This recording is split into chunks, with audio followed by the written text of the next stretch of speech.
乐考。行。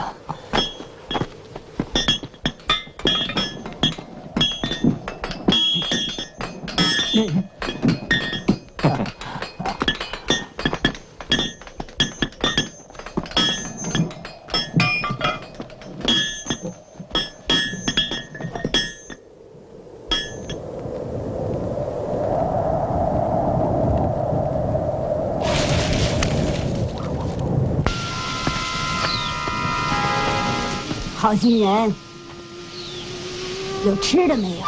分给这孩子一点吧。这儿啊，早就没人住了。20年前呢，这儿是个铸剑的作坊。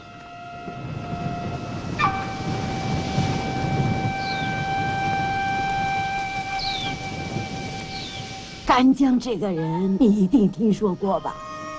他呀，就在这儿为楚王造出一口天下第一的宝剑，只可惜呀，他却第一个死在他自己所铸的剑下。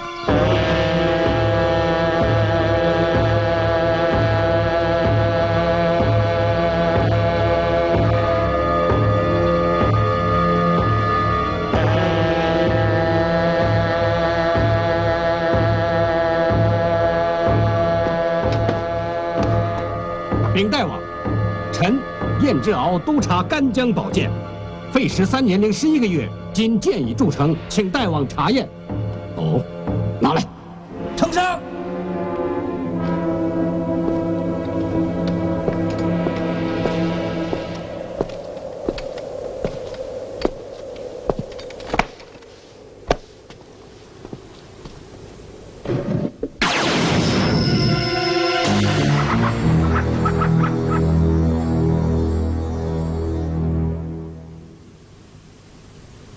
干将，孤怎么知道这把剑就是天下第一呢？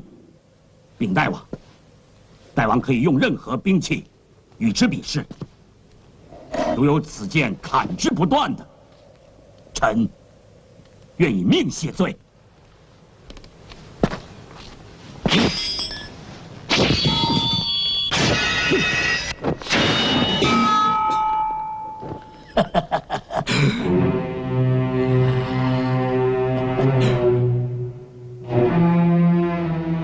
干将，请问你还能铸得出比这更好的剑吗？啊！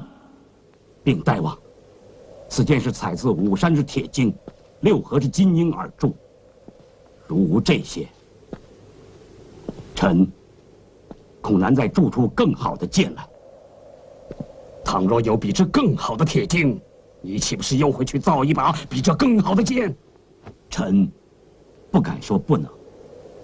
哦，那就是说，你会去造一把更好的剑。这，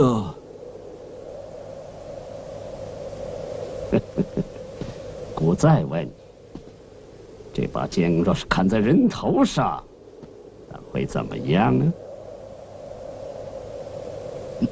臣不敢胡言。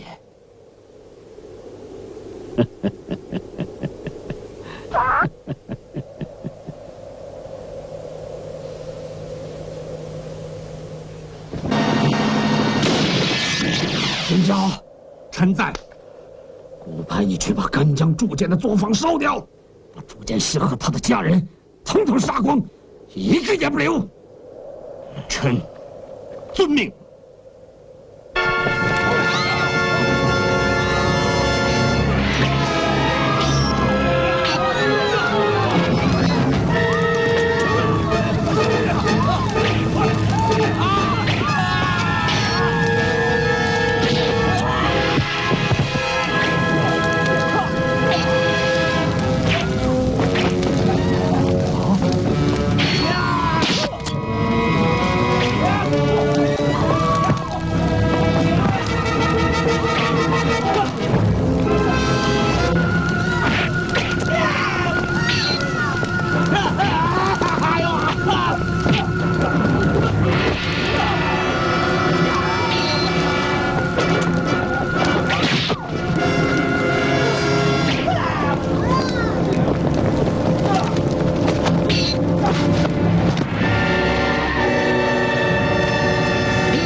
厉害呀！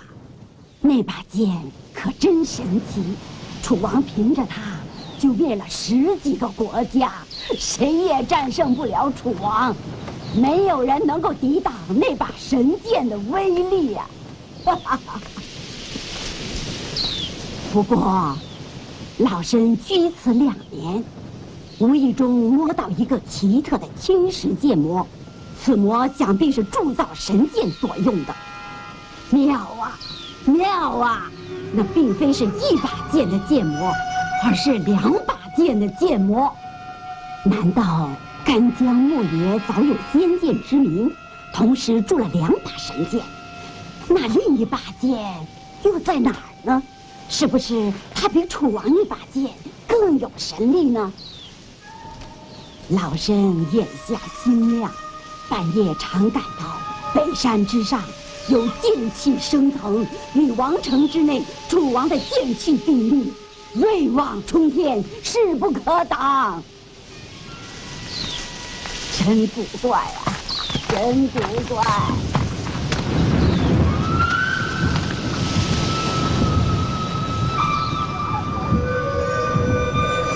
母亲，快！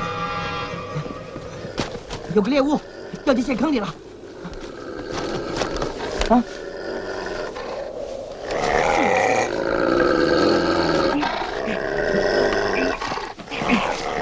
臣呢？让咱们过一个钟。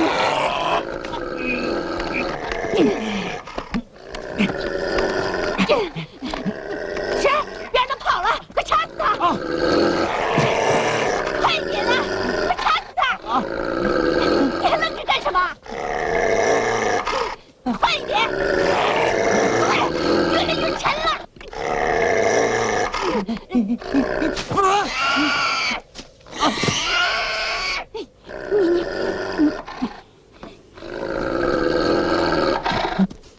真难为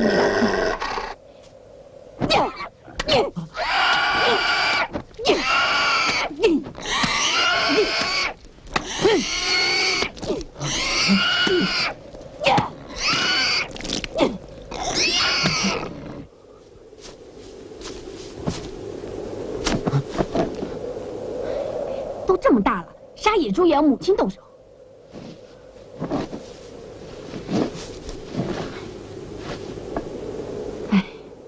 你这样的性格，将来怎么办得成大事？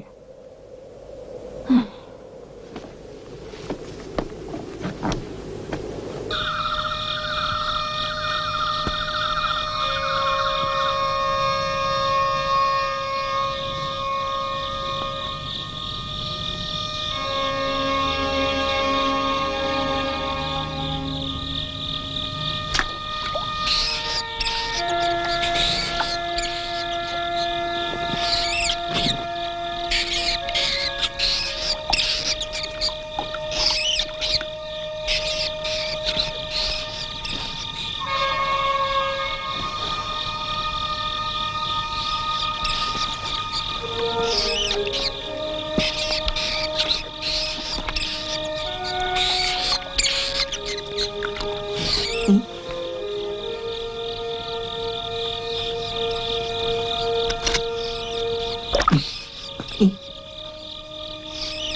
小傻瓜，要是今天没逮到那口猪啊，就连你也吃了。哎，其实那猪也挺可怜的。跑啊，跑啊！干将，跟我见谅。啊！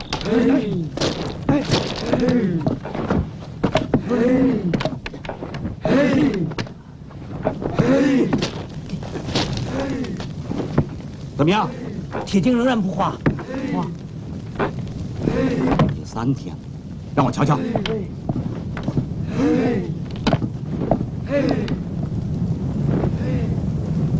这样炉底会烧穿了。莫爷，怎么办？小心眼睛！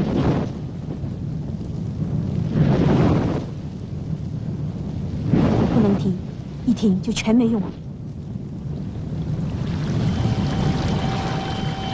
干将，他那铁太久，眼睛好像给火烧一样，好烫。我眼睛跟你一样，只能摸着给你梳头。可是那铁精，铁精一日不化，宝剑就一日铸。头发，头发，头发。干将，我听父亲说过，金石乃天地之气而成，人乃万物之灵，二物合一，无坚不摧。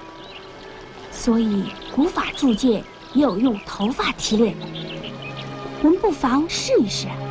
如果是真的，那我们就可以住下去了。好。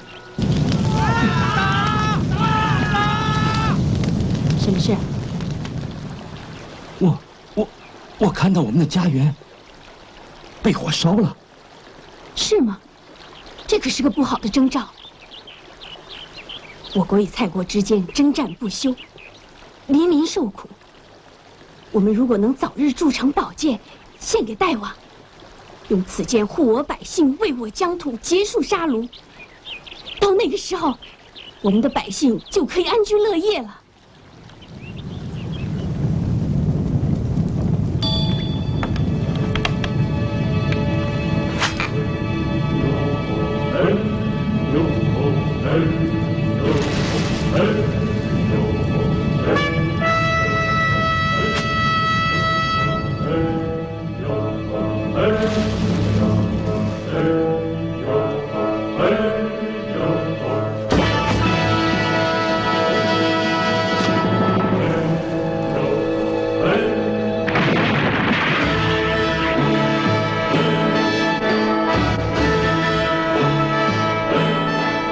铁精化了。是。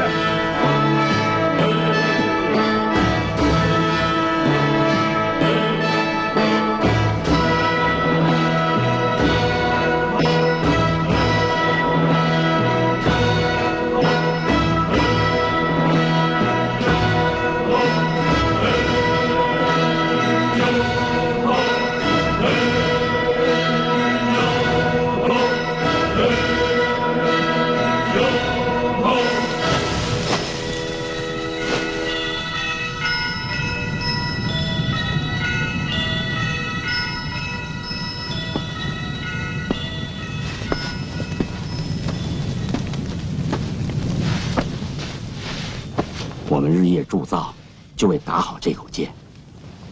已经3年多了，剑也铸成了。明天我就把这剑呈上给大王。作坊这么多人，这3年的心血，总算没有白费。你看看你的眼睛，真是。没关系。但您只可将一把剑献给大王，另一把要给我留下来。干将，我十分的忧虑。虽然我们铸成了宝剑，可是大王他极善猜疑，为人又十分残暴。如果他击毁我们，将来会再铸另一把宝剑。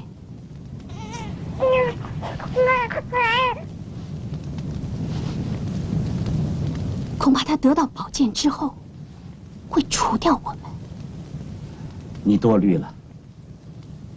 大王乃一国之君，如要加害我们，我们又如何避得开呢？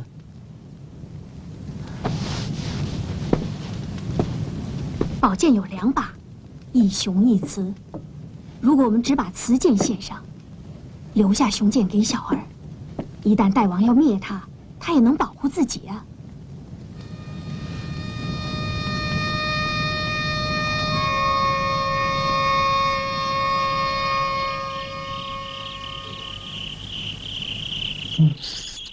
雪儿，你在干什么呢？好像有老鼠啊！一交子时你就16岁了，说话还吞吞吐吐的，你这样犹豫不决，怎么为你父亲报仇啊？仇？干将铸剑一雄一雌，雌剑在楚王手中，雄剑下落不明。楚王16年来到处寻找干将的后代。你知不知道，你父亲就是铸成天下神剑的干将？我父亲，干将是我父亲。本来雄剑是为你防身之用，可是此剑如今为祸天下，你的责任就是用雄剑去把此剑拿回来。可是你看看你现在。你说吧，母亲，我一定改过。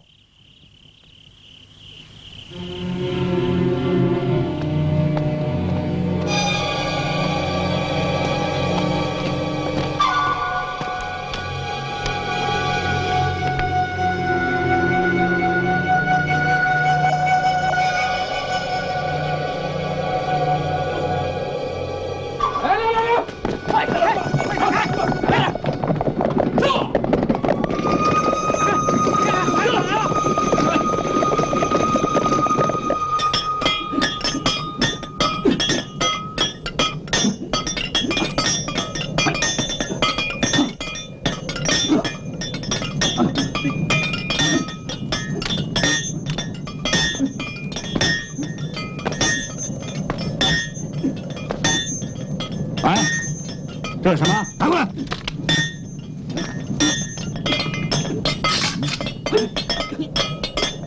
哈哈哈哈哈！一把破剑，去！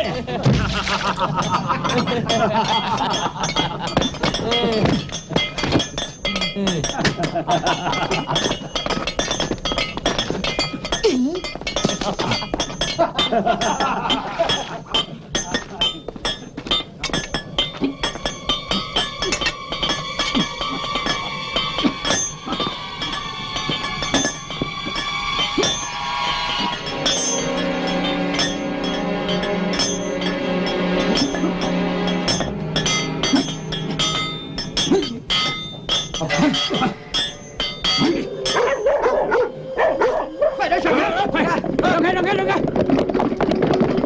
让开，让开！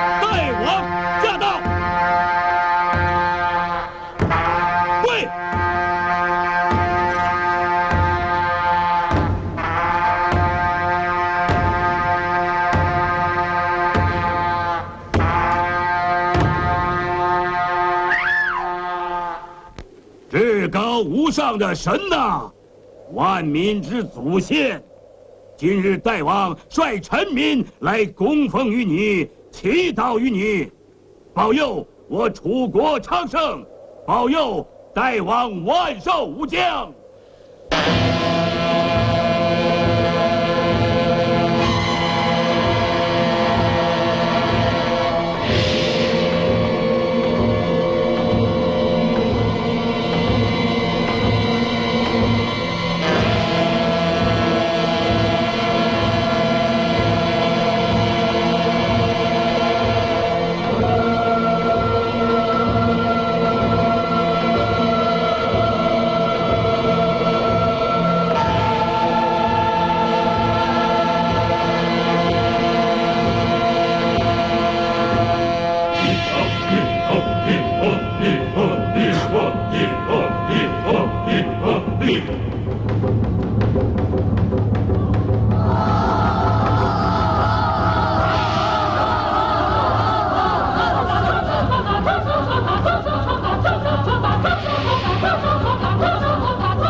我要上剑！我要上剑！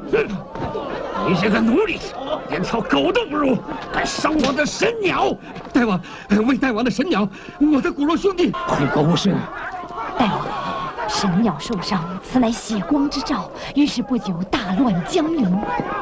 大王要立刻重整兵马，准备行击之力，以克制凶杀之心。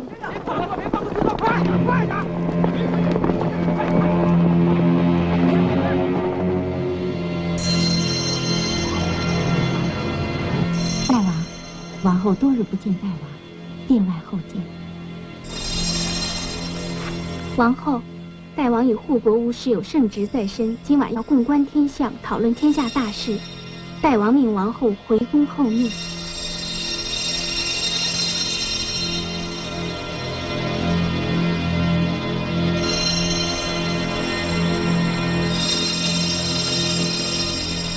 大王乃天子之躯，已超越凡人躯壳，而且有神鸟护驾，大王一定永远与神同领，与神合一。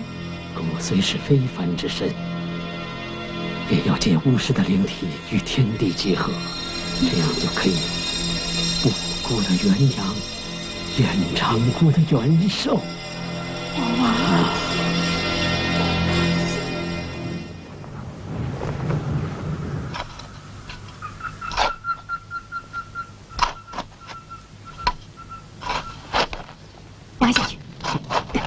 小心。就这里，母亲。轻轻拨开上面的土。哎，手千万别伸进去乱抓啊！啊。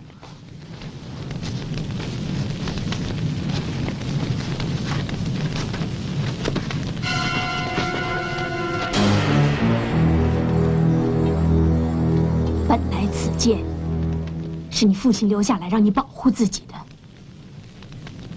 可是现在你的任务更重要了。10几年来，我实在是虚度了宝贵的时间。我明白了，有血仇在身。父亲，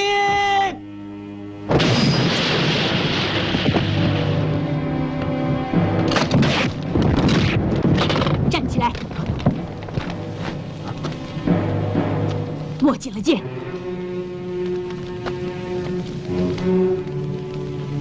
孩子，从此以后要改变你柔弱的个性，用这把剑去毁掉楚王的剑，杀掉楚王，为你父亲报仇。母亲，我已经改变了我的个性，我要去杀暴君。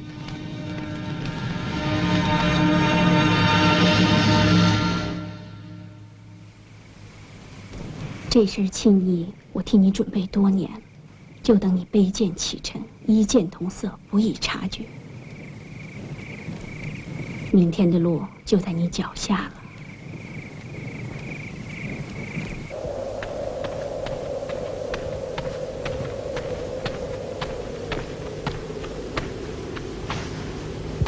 什么人？这没有屯粮，走。我是来寻一把宝剑，一把名叫干将的雄剑。这穷乡僻壤的，没有什么宝剑。莫爷，你不必提防我，我好不容易才找到你。你是谁？找我干什么？对于那宝剑，我和你一样的清楚，因为那宝剑是在我的监督下铸作出来的。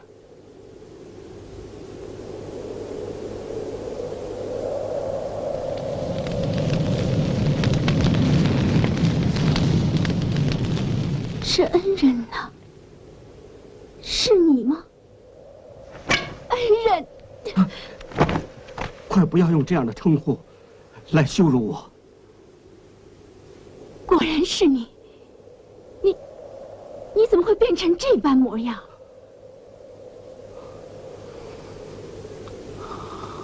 世事如烟，人哪有不变的道理？从那以后，我毁面残身，隐姓埋名，才躲过大王的追捕。以后的年月，我浪迹四方，走遍江河南北，却看到的尽是荒淫、残杀、官府的腐败。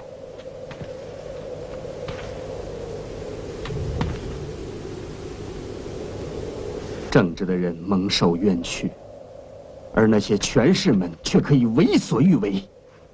这一切叫我心碎，叫我愤怒，因此我要复仇，要把那些吃人肉、喝人血的权贵们赶到地狱里去。但我却杀不了楚王，我已经失败很多次了，因为我缺少那把能够战胜他的宝剑。你来晚了一步，那剑已经不在这里了。到哪儿去了？小儿已经背剑赴王城报仇去了。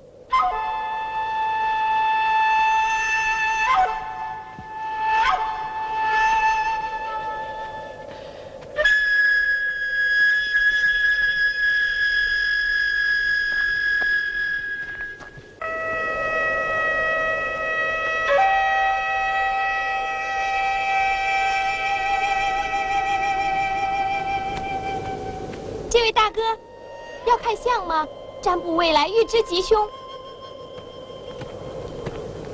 可他是个瞎子，怎么能看相呢？哈哈，眼下心不瞎，心诚就能看到你想看的东西了。那好，我问你，我就这么一路的走下去，能办成自己想办的事情吗？从你刚才急匆匆的脚步声中，我听得出来，你的决心是坚定的，可是你的决定是草率的，你此去的目的你自己很清楚吗？当然清楚。我看未必，你的语气就告诉我，你的信心虽足，但却并未真正了解你此行的意义。到头来，你只能是无功而返。我当然知道自己要干些什么了，而且我已经改变了我柔弱的个性，已经有了能办成这件事的勇气，怎么会无功而返呢？光有勇气是不够的，看来你还办不成这件事儿。不仅办不成，我还预感到你将会有杀身之祸。是的，你会死在自己的剑下。我怎么会死在自己的剑下呢？这或许是天意吧。少年，你听老人一句话，此去实在是凶多吉少，你还是及早回头吧。你不要再哄骗我了，我下了决心的事是谁也改变不了的。少年，你好自为之吧。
父王在天有灵，楚王灭我家国，女儿日思夜后等待报仇之日。如能拿到楚王手中宝剑，仇必能报真。父王在天之灵，保佑女儿早日成功。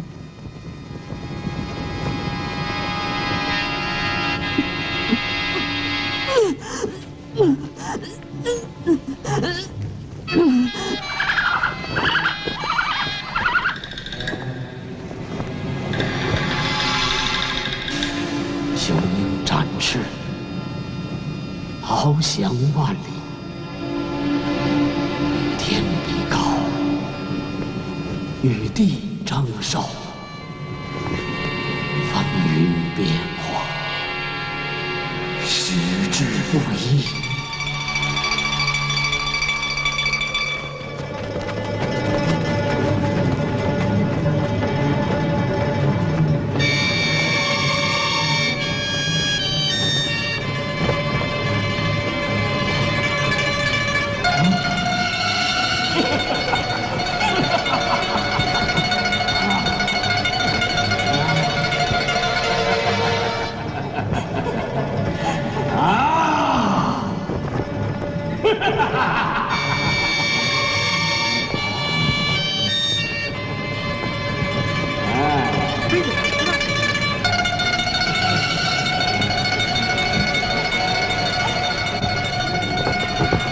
秦飞，你在哪儿啊？射下他！射下他！快，射死他！射死他！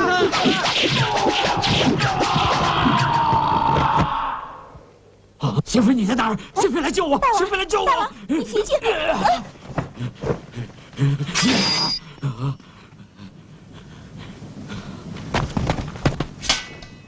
秦飞在哪儿啊？嗯，秦飞，大王，贤妃啊，贤妃，这几天，孤王总是被一个噩梦所缠绕，梦见一伙刁民，他们用箭把孤王射伤了。又是个凶兆，神鸟县令托梦大王，嫡系中有人谋反。这么看来，就一定是孤王的兄弟舒堪了。他在溥仪那个地方集结了不少的人马。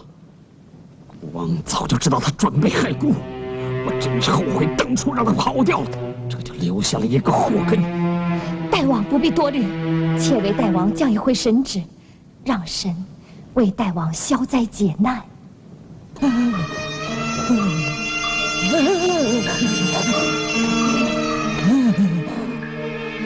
神道！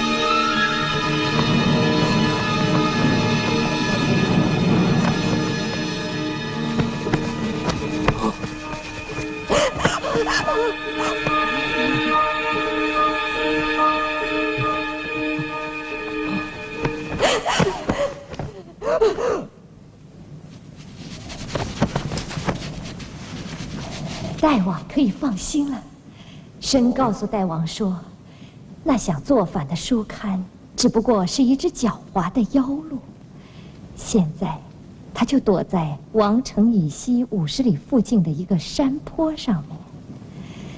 只要大王亲自将那妖鹿射死，那舒堪就必死无疑。至于那些乌合之众，神也说他们只不过是些猪牛羊的化身罢了。大王只需将方圆50里内的猪牛羊斩尽杀绝，也就没有后顾之忧了。来人，在！大王，大王有何吩咐？传国的圣旨，将方圆50里内的猪牛羊统统杀光。臣不明大王用意何在？你只管照孤的旨意去做，其他的不用多礼。只是，这猪牛羊乃祭祀上苍、维持百姓生计之物，如若杀光，臣恐上苍有所降罪，百姓也会闹出乱子啊。孤的旨意就是上苍的旨意，立刻传旨。遵命。臣告退。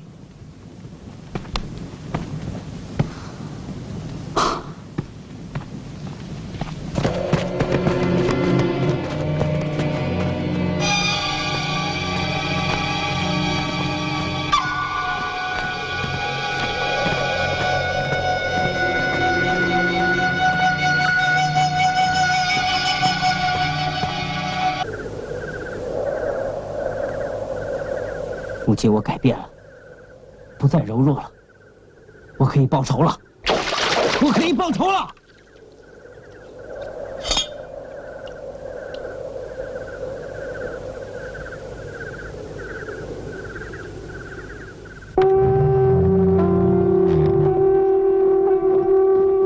大王出城，跪，跪，跪，跪，跪。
别走！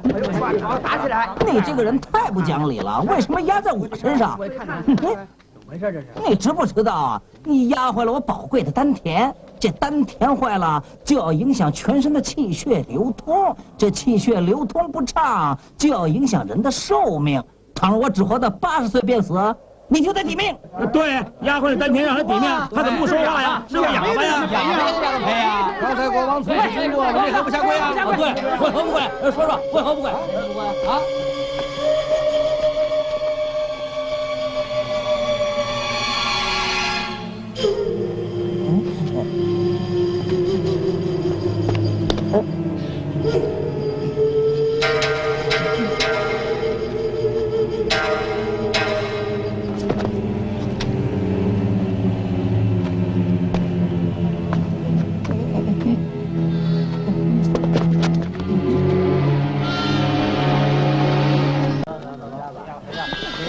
爸。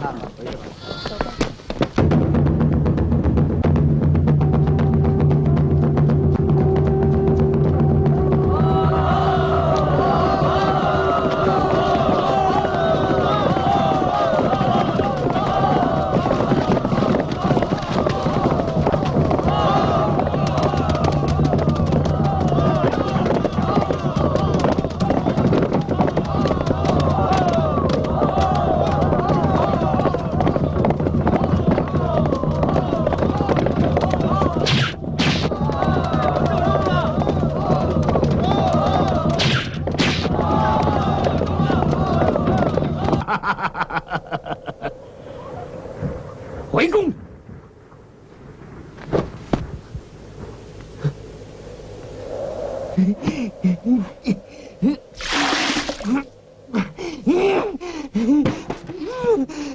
我要报仇！我要报仇！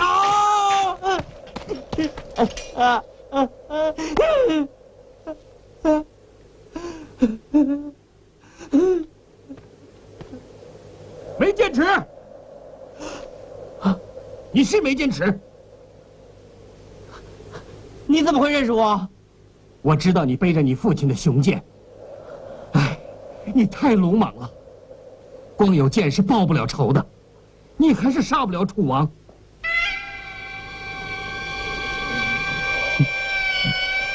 孩子。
说吧，大王，妾以为杀戮牲畜太多，百姓会有所不满。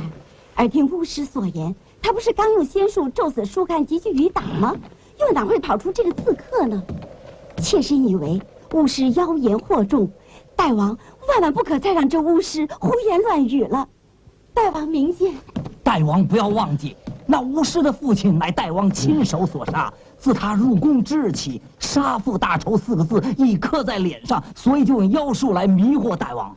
大王，依臣之见，那妖女分明是要大王违背天理，失信于民，她是要亡我楚国，置大王于死地呀！大王，大王，我也知道，只是胆大包天。待国王先回宫杀了那个妖妇，可如何报仇？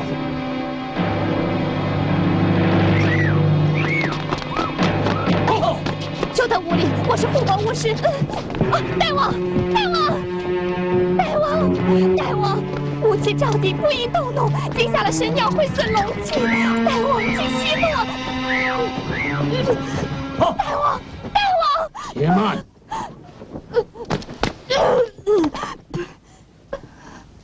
你为何呕吐的这么厉害？难道是想为父报仇而仇病了？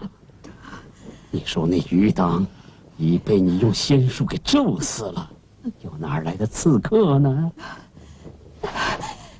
臣以为是牲畜没有杀光，使仙术失去灵验，还没杀光啊！只为了一个区妖民，要解大王之困扰。大王只需将城里城外15、16岁的少年统统抓来，那妖气不就消除了吗？再滥杀无辜，你是想孤违背天理，失信于民。你这个狠毒的妇人，明明是要亡我楚国，替死去的父王报仇是吗？臣父虽为大王所杀，陈国虽为大王所灭，那乃是顺应天理的结果。臣自当洞悉天机。况且大王对臣的情谊更是恩重如山，臣今生也报答不尽。朕只想凭小小的巫术为大王解难，而且说，有什么话快说完，快说完！而且，臣刚才呕吐是因为怀有大王的龙胎，如要报仇，又何必承受王印为大王传宗接代呢？不是，你有了姑的龙胎，若大王不信，臣愿大王亲手用剑刺臣一死，以表对大王的一片忠心。我错怪了你，顾家父女儿献献妃子，永远伴在国里。谁再说你的坏话，我就杀他。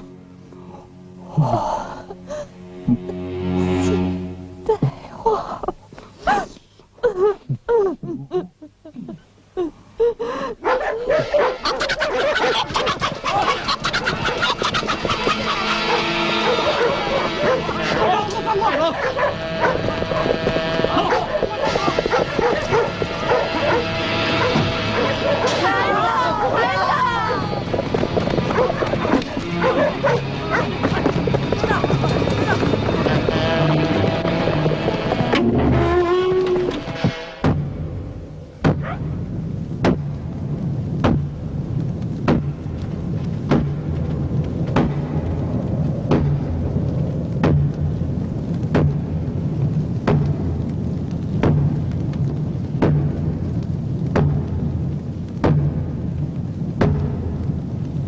大王，这些都是被抓来的刺杀大王的嫌疑犯，请大王亲自过目。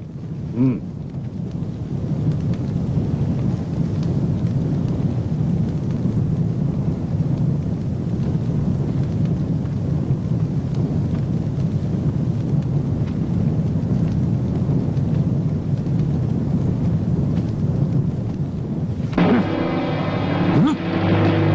刺客！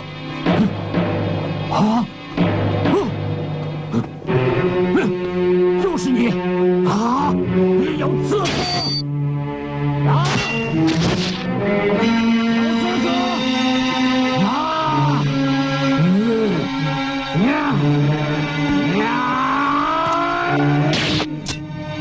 有刺客！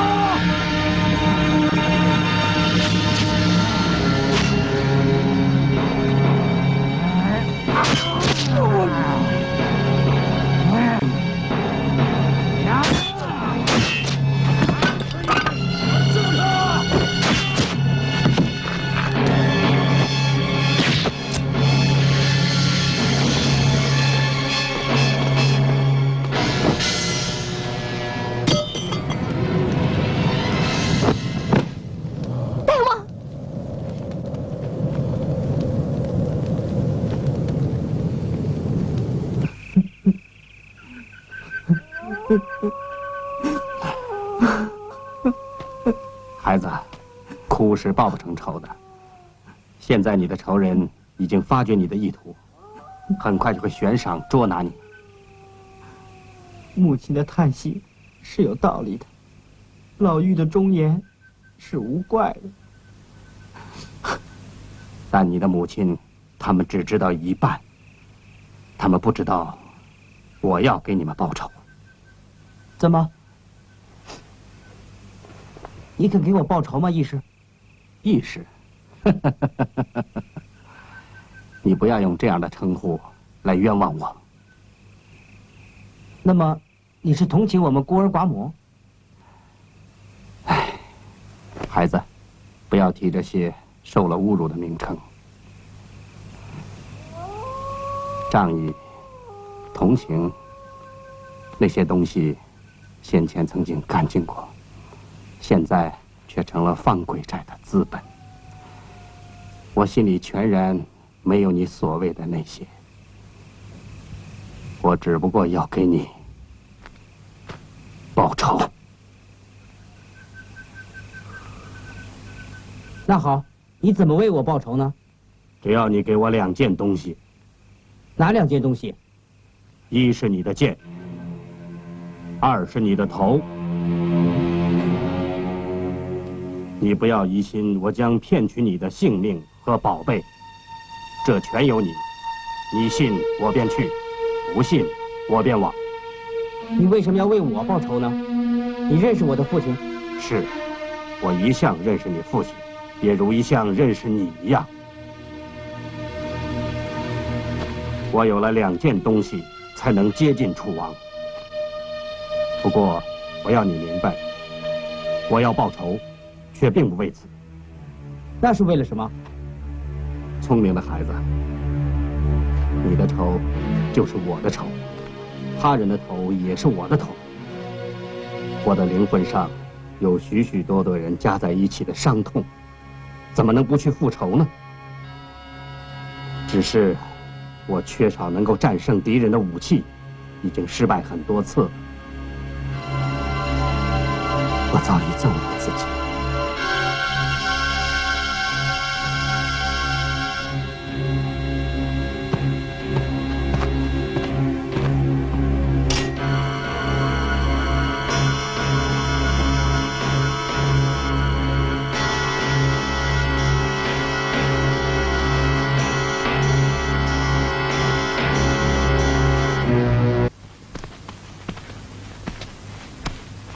正在静观天象，请仙仙妃回宫候命。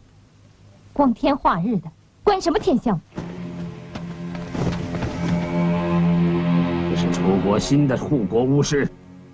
古认为仙仙妃已经怀有身孕，仙术灵气失去了灵验，所以孤册封了新的巫师来代替你，令神鸟为孤驱魔除妖。什么仙术？不过是骗人的！护驾！保护神鸟！保护神鸟！什么神鸟？都是吃人肉的飞禽！杀了你的神鸟，保护你！太弟子！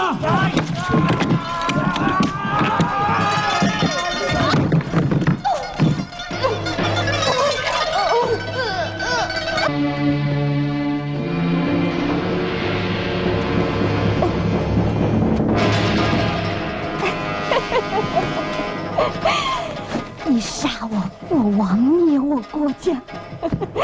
本来我是来报仇的，没想到我有了你的儿子，我要你国家灭亡，只可惜我不能亲手杀你。看到。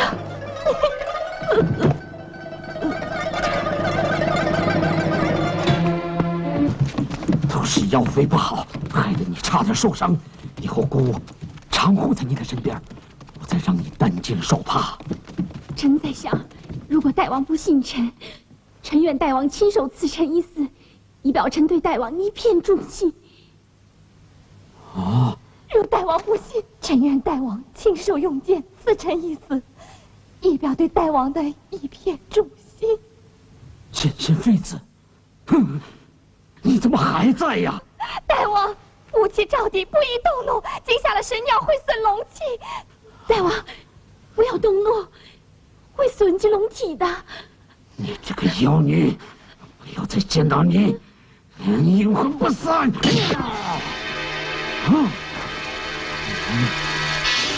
不散！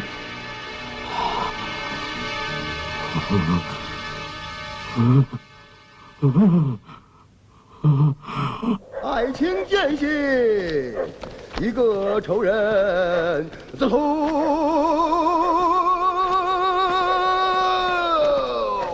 爱护，爱护，爱护，爱护，爱护，爱护，爱护，爱护！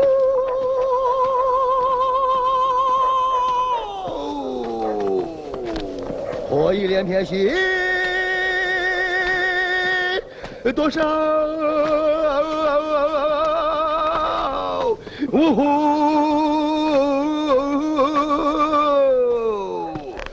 爱情间隙，一个仇人的头。站住！你唱什么？嗯，我自己也不清楚。等等，连你自己也不清楚，还唱还嚷？咱们过去看看。因为这是奇异的人和头所唱的歌，像我们这样普通的人，当然是不会知道的。什么奇异的人和头？我善于玩一套神奇的把戏，这把戏可以说是空前绝后，举世无双。你不要妖言惑众。哼，我这把戏，人们从来没有看过，无论是谁见了，立即解烦释闷，天下太平。那玩玩吧。不过我什么？玩这把戏，必须在金龙面前还需一个金鼎。金龙，孤就是；金鼎，孤也有。臣也这样想。好，传进宫来。遵旨。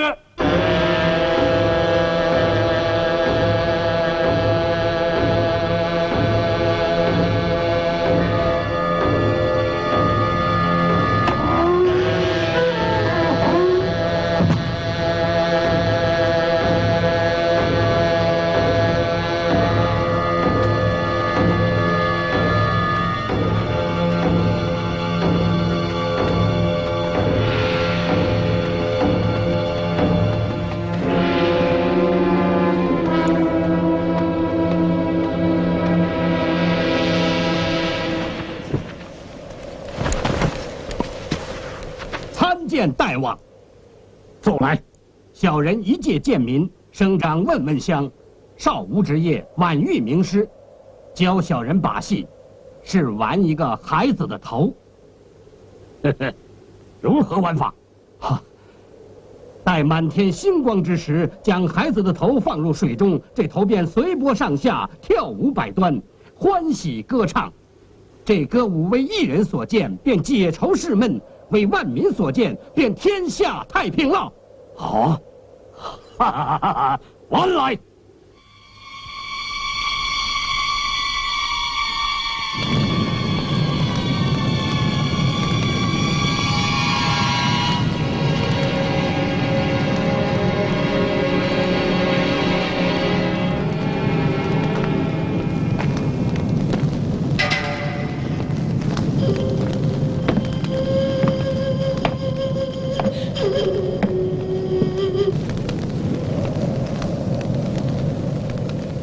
快捞大王的头啊！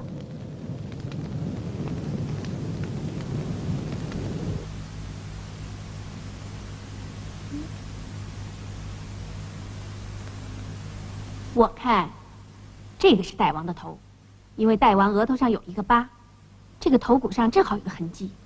哎，这个头骨上也有一个痕迹啊。我想起来了，咱们大王龙准很高，我看呢，这个才是大王的头。这个头骨龙准似乎高一点点，但可惜的是右额上却没有疤痕。我也想起来了，大王的后枕骨是尖的，我看这个一定是大王的头骨。不对，是平的，我摸过他的后枕骨。怎么知道那两个头骨不是尖的呢？臣以为确定王头非同小可，还是先请王后妃子们暂且回避，由王公大臣论之此事。也好。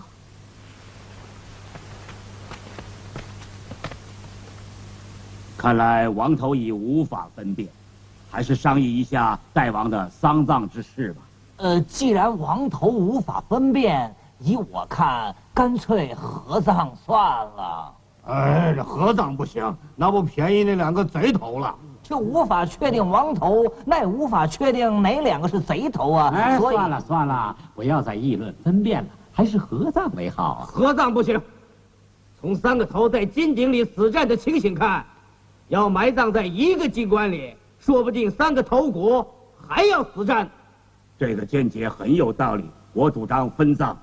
分葬又按什么规格呢？我主张1座主坟，2座陪坟。这不行，要是把代王的头放在了陪坟，我们不是大逆不道，对代王不忠不公吗？算了算了，干脆3副金棺，3座王墓，万事大吉，天下太平。可3副金棺出殡之时，如何向百姓交代？若是让天下人得知此中缘由，岂不为天下人耻笑？这简单，出殡时让百姓蒙住眼就是了。不要再争了，为慎重妥善，准备金棺3副，修盖王墓3座，7日之后为代王落葬。万事大吉，天下太平。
为什么不把眼睛蒙上？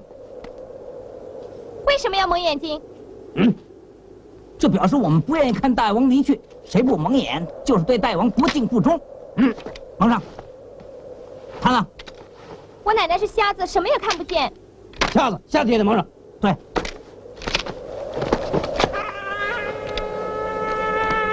走。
干将，我们的仇报了。